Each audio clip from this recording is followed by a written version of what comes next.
Good morning. My name is Manuel Reta. Most of you do know me, and we have somebody on board, and I'll let her introduce herself. And if there's any questions that you might have, please feel free to send a message in our direction. This is La Voz De Whatcom, stream radio here in Whatcom County in Ferndale, Washington. And it's the only Hispanic American type radio station that reaches all the way to Mexico, Arizona, everywhere, basically. So it's something for you to understand that the people that are bringing on board, people that are running for office, or something that they have to offer to the community. So taking that as an absolute, I always try to be very fair to any candidate that would like to come on board and share their ideas, their goals, or the reason why they want to be a servant for a community. So with no further ado, we'll ask Nancy. My name is Nancy Button, and I want to thank you, Manuel Reta, so much for giving me this opportunity to reach your audience and have the opportunity to speak to the Hispanic people in our community. I'm running for the Ferndale School Board Director 3 position, and I'm very excited to be in this position, to be able to do this. I feel that I've been preparing for it for years without ever making that as a goal. It just sort of came to me. I taught in the school district for 20 years at Central Elementary. I taught literacy as well as fourth grade for the majority of my career, and finished out my career with 5 years in teaching fifth grade. I retired in 2021, so 2 years later now. I'm hoping to serve students and families in a new way in Ferndale. Let me ask you a question. Let's stop there. You said you were at Central, you said? Central Elementary. So you had quite a few years of education or work there with the children. Did you have any issue whatsoever with the Hispanics, the children growing through the process at all? Issues with them? Well, anything that was positive, anything might be negative. Oh. How did you feel about working with them? Did they understand the teaching, or did they, any complaints from the parents? That's another thing too. With the Hispanic community, I found that the kids were just wonderful children, and I could tell that the families were very family oriented. And most of the time, to my recollection, the speaking Spanish versus English wasn't so much a problem with the children. Sometimes there were difficulties in communicating with parents because they might have been just first generation. But we did have staff on hand for, like when we would have conferences, we would have an interpreter come and help with that. Okay, good. And did you learn any Spanish at all? Un poquito. Un poquito. Let's see. In my youth, years ago, I spent a year traveling with El Grupo Vive la Gente, and we went to España. And so I got to learn some Spanish there. I was in Spain and Portugal for 5 months, but that was 1981. So I haven't had a lot of practice since then, but I do value that I at least know a little bit of Spanish. And I think that's an important thing. I know, and I'm going to go back a little bit of my history too. When I was a Washington State Hispanic Commissioner for Washington, anyway, and it was it was an absolute that they told us that we would be the Hispanic population would be a majority within 6 years. And it's been past 6 years already since I was a commissioner. And people don't want to admit it, but the majority in the United States is the Hispanic population. And of course, right now, as it is, more coming north from Mexico, wherever, but it's an issue. It's a big issue. But on the other hand, the children. The children is the future of tomorrow. If we can teach them and care for them in the right spirit, I think it's an absolute. Yes, and Ferndale School District, our demographics with the Hispanic population is 23.3%, and that is a significant number. I think that that's one of the reasons I'm reaching out to the Hispanic population, because I want to know what your concerns are as parents, families, what it is that you want for your students in the schools. I will give a plug to another person who is running for the Ferndale School Board, Antonio Machado. He is Hispanic. He was born in Mexico, and he's a terrific guy of impeccable integrity. And I really would encourage the Hispanic population to make sure that you vote for him, because I think that he would be an excellent person to represent Hispanics in Ferndale. La razón que le pregunté cuánto tiempo ha tenido aquí en la escuela es que quiero, yo entre mí, quiero saber que ustedes conocen, tienen el entendimiento que ella ha trabajado en la escuela, ha trabajado con los niños en una manera que era justo. Y también habló de esa otra persona que se llama, what's his name? Antonio Machado Catano. Este señor también, hablé también con él. Le dije que también está invitado a venir a la Voz de Whatcom para hablar. Y es de México, nacido en México. Y también está corriendo también para un puesto de la ciudad, o de Ferndale, digo, de la escuela de Ferndale. Pónganse listos y cuando reciben ustedes la información de votar, fíjese el nombre, la información que tiene para cada uno. Si usted si usted puede votar, es una buena idea de pensar las personas que usted va a traer a las escuelas para enseñar nuestros hijos. O para mí, mis abuelos, yo soy abuelo, mis nietos, como sea, van a tener ojalá maestras o personas que van a apoyar el sistema a ustedes que están escuchando. The thing that I have said is basically, even if as a grandfather, I have also children in the school district, but at the same time, people ought to take note of the voting pamphlet, make sure they understand, make sure they know more or less have a good grip of the person they're voting for. That way, it's a decision made from the heart. And for the children's sake, it's good because that way they have somebody that can lean on. And because through my school year, I had issues. And I hope that Ferndale takes a lead on this. I do believe, and I'm going to say some good things about Nooksack Valley. Nooksack Valley has had a wonderful course that they have set. They bring the high school kids to the grade school and teach them in their own native language, or teach them Spanish or English in their studies.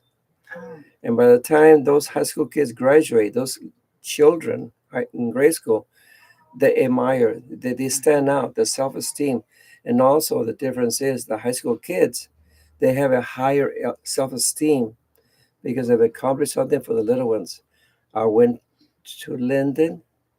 It was way different. I even went to Linden. I went to Bellingham. I went to, I made my rounds, in other words, trying to help the school districts involve something positive for our Hispanic children.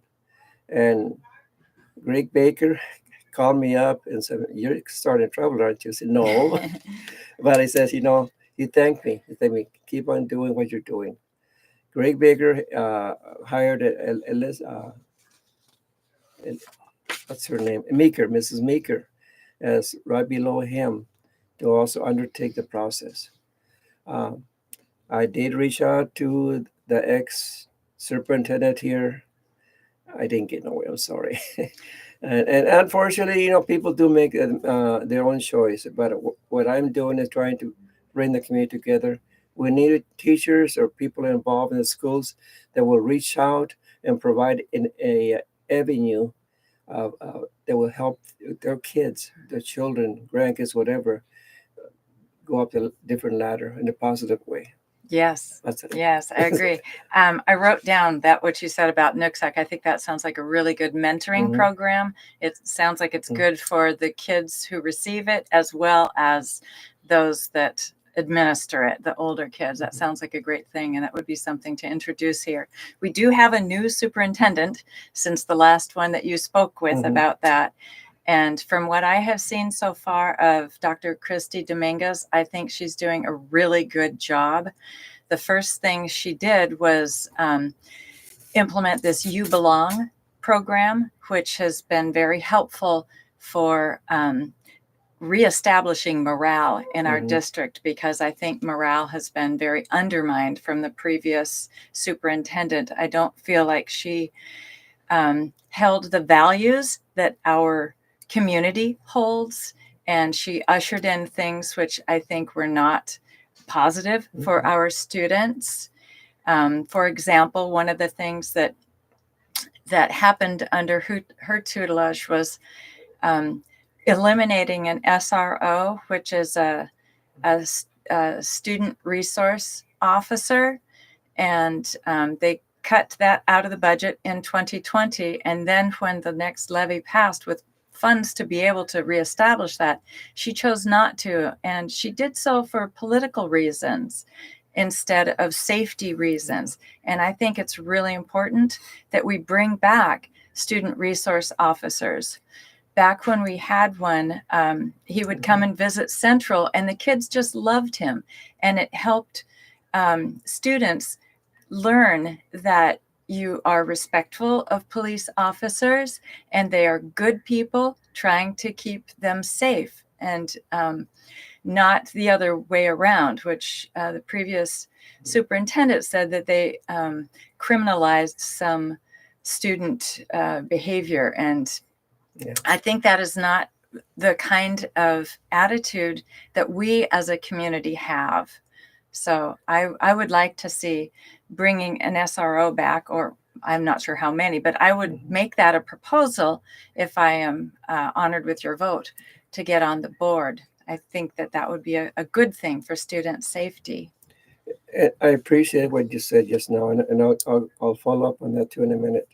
Um, una cosa que dice ella que en el tiempo del otro la jefa de la escuela, ah, no quiero hablar negativo de una persona, pero al mismo tiempo yo tuve también esas clases de problemas con ella, ¿ok? Yo le llamé la atención de la escuela de Nooksack, como los estudiantes de la high school venían y le ayudaban a los niños en la grade school. Y fue una cosa muy linda. Cuando los niños de la high school graduaron de la escuela, sentían mucho más de valor en las cosas que estaban haciendo ellos. Los niños chiquitos que estaban en la escuela grade school también recibieron el apoyo, la ayuda en su lengua, y van, ahorita como si uno se quiere fijar, Nooksack ahorita está muy alto en muchas cosas por la ayuda que está pasando allá, en ese lugar. Aquí con en Ferndale hice la misma cosa. Le hablé con el superintendente, hablé con la persona que estaba entregada también. Trataban como por más o menos que 6 meses y pararon de ayudar a los niños. Eso quiere decir que de verdad no le importaba a los niños latinos porque no están recibiendo ayuda. Y es la verdad. Yo traté de luchar, estaba todavía en Olimpia, el commission, por esa razón yo tenía ese derecho de tratar de ayudar. Hablé con casi todas las escuelas aquí en el condado. El único que de verdad entró más fuerte era un nuevo superintendent de Bellingham. Y él de verdad comenzó a hacer las cosas bien para los latinos. Me gustaría de mi parte, pues como estuve yo en Olimpia, me gustaría que también Ferndale siga la manera de ayudar más los estudiantes chiquitos que están en las escuelas, porque de verdad es necesario, porque nuestra gente necesita ayuda. Y en esa manera, si tenemos a alguien que entiende el valor de un latino, el trabajo que está luchando en contra del mundo, como sea, es muy importante. Teniendo esta señora aquí a mi lado que quiere hacer cosas para ustedes, es importante. Por eso cuando van a votar, piensen en ella, porque ella era maestra, tuvo varios años de maestra, estuvo ayudando a los chiquillos latinos y cualquier niño. Ella tiene la experiencia de seguir para adelante para ayudar a nuestra comunidad en esa manera. Okay. I'd also like to talk about academics. That's something that has been problematic in our district, as it has been with many districts throughout Washington state. And the pandemic did not help at all, nor did the response to the pandemic. And unfortunately, our state was 47th out of all 50 states to reopen our schools. And that was, I think, very detrimental to students and their learning. I think that we need to be focused on bringing children's academics back up. The pandemic hurt their academics, but it wasn't really all that great beforehand. And we have not yet bounced back from that. For example, reading and writing, the 2021-22 school year, only 47% of all students tested in Ferndale School District could read and write at grade level. And that's now 46%. So we've dropped a point in that. And math has flatlined at 34% for 2 years in a row since the pandemic, and science around 44%. So that means that the majority of students in Ferndale schools are not performing at grade level in any of the core subjects. What do you find, what would be the remedy? What would be the thing that the teachers, the information that they're receiving, what is, or is there miscommunication between teachers and students? Your opinion. I think it's a very complicated thing. It's not one thing. A piece of it is attendance. Mm-hmm. We have real issues with attendance. Around 62%. Let's see, what have I've got some numbers on that. We have 62% roughly that are not attending full time, or is it the opposite of that? Oh, I know that attendance is an issue, and a lot of them are just not showing up to at least 20% of class. And I don't want to say the wrong number, so please don't quote me on that. But I do know that attendance is an issue. So that's one piece of it. Another piece of it is where we are spending our time in school, what we're focusing on. I think we're not focusing enough on the basics. And I look at it as if we were to spend more time teaching those things instead of some other things that seem to be emphasized in the schools, I think that we could bring academics up. Another thing that I think is that the very model in which we teach children is very old. It was created over 100 years ago, and it was meant to create people who would then fill jobs in factories and such. So following directions, following rules, sitting still and listening and taking things in.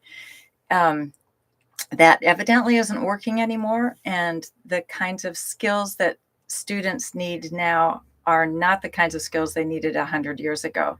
So I think we should be open. And this is something that I would bring to the board, I would be very open to listening to other models of instructions that have been successful. There are schools out there who are getting much better pass rates for students than we are.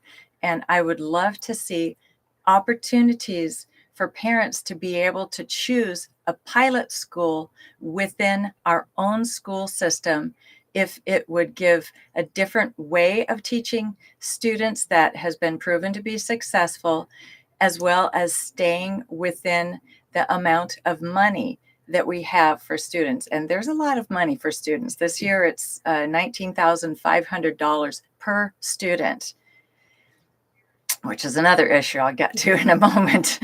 But I really think that we need to provide options instead of a one-size-fits-all school model, because that model is not turning out good, academics for the majority of students. And that's another thing that I want to bring up. I know it's very, very important. But the school board as a whole, they got to be good listeners. They got to be equal in a manner that's just. Because if this young lady here brings this up, how many of the other board members are willing to do something about it? We know that our kids, you get into computers and so forth, they're very, very bright to figure out a lot of things. The old way is the old way. I think very, by myself in a way that's positive for the children, for the future of tomorrow. It's important that the children learn the new techniques that are being offered. Yes, I agree. Because if the schools all together come together, superintendents or the main people, and discuss this here, how is your school doing and so forth, how can we tie in some of that information and work together? That's important. Because, in reality, we don't want to be a school where we stop learning of the old ways, and yet the new ways we put aside. It should be an absolute, the community should be working together, voting for people who are knowledgeable, who are seeking a better way of teaching our children. The children is the future of tomorrow, my people. Absolutely. Yeah. Que quiero decir que es muy importante. Hay varias escuelas aquí en este condado. Ella tiene diferente información. Hay unas escuelas están haciendo mejor que otras. ¿Okay? La idea que ella trae es conseguir las escuelas, las informaciones, cuál escuela es mejor, que se junten los maestros o superintendentes, como sea, para trabajar en una manera para nuestros hijos. Si una escuela, por ejemplo, si Belleville tiene muchas ideas buenas, y si los grados de los estudiantes van para arriba, debemos entonces escuchar, hacer una junta entre los maestros, cómo está haciendo usted ese trabajo. Queremos ser parte de eso también nosotros. Entonces tenemos varias escuelas que vienen junto en la manera para ayudar a nuestros hijos. Y no para poner las escuelas para abajo, para ayudar a levantar las escuelas, para hacer el futuro mejor para nuestros hijos. Okay. All right, let's see. I've talked about academics, and I'm not sure what else. Do you have questions for me? I told my friend here, we're going to talk, I say, outside the box type thing. Okay. Whatever comes to my mind, I'll ask. And from that point on, I'll try to get some of the points that she has, put them toward you so you understand how a Hispanic is able to listen and yet take that information into themselves. And, that sounds like a good idea. So this is the way that I interview anybody that comes on board. Mm-hmm. I'm very equal, I guess, fair with anybody that comes on board. And I think it's important that, you share the ideas that she has, think about it, pray about it, and make it known. I did apply for, it's been a few years when Linda was still on, Superintendent Linda, call her Linda. But I felt that they did not listen to me. And I was running for a board member there. And I was, yes, I was still a commissioner, still a Washington commissioner, still Washington, which I was going around all Washington helping out with different things. I was involved in immigration. I still am involved in immigration. But yet I had all the tools, all the knowledge, everything else, the ability to talk, convince, so forth. But they didn't choose me. But there has been issues in Ferndale. Linda's no longer aboard. I know some of you have respect. I have respect for her, but when it comes to the board as a whole, she usually has the last person to say yes or no. So whoever is a head person there, we must all hold them up as a community. Make your voices known to them. What we care about our children. They should also be part of that too. And I think it's important that we bring somebody like this young lady here on board to tell the story. Thank you. Thank you. There are a couple things that come to mind that I want to bring up. I also think that we need to be very responsible with the funds that we receive as a district from the taxpayers. Right now, I was listening Tuesday. I went to the board meeting, as I do. I go to every single one that I can. And they were talking about the upcoming levy. Now, they say a levy is for learning, a bond is for building. So we're currently paying off the bond for building the high school, beautiful high school. And a levy happens every 2 or 4 years, depending upon the cycle that the board chooses. And I believe, I think the one that is going to expire has been a 2-year levy, and they're proposing a 4-year levy. And it costs around $60,000 to run a levy. So it's a good idea to do it every 4 years instead of every 2 years, because that's $60,000 you don't have to spend every 2 years. But they have to make sure that the levy amount is something that is reasonable. In 2019, the board promised the Ferndale taxpayers that they would cap the levy at the minimum amount, which was $1.50 per $1,000 of assessed value of houses. And they tried to run a levy that was more than that, and it got shot down. The taxpayers remembered that, no, you said 150. So they then had to run it again at 150. It costs money to do every single time they run these things. And so at the meeting that I went to on Tuesday night, the board voted to, including my opponent, voted to have the administration come up with 2 different levy amounts, each of them exceeding the amount which was promised to the Ferndale taxpayers. One, I believe, was for $1.62 and another for the maximum amount. And they wanted to see how much revenue they would get under each of those scenarios. Now, if I were on the board, I would be voicing my opinion that right now, Ferndale taxpayers are paying more taxes than you ever have, ever in Ferndale's history. And I would not want to run the maximum or even a middle amount. I would want to run the minimum promised amount of $1.50. And the reason for that is I believe we can do everything for our kids well at that amount. Last year, the per pupil cost was over $18,000. This year, the 2023-24 school year, it's $19,500 per student. The per student cost has gone up 36% over the past 4 years. And for that, we are not getting the results that we as taxpayers should be expecting. I think if you're spending that much money per student, then we should be expecting that all these kids are doing well, not just 40 some odd percent.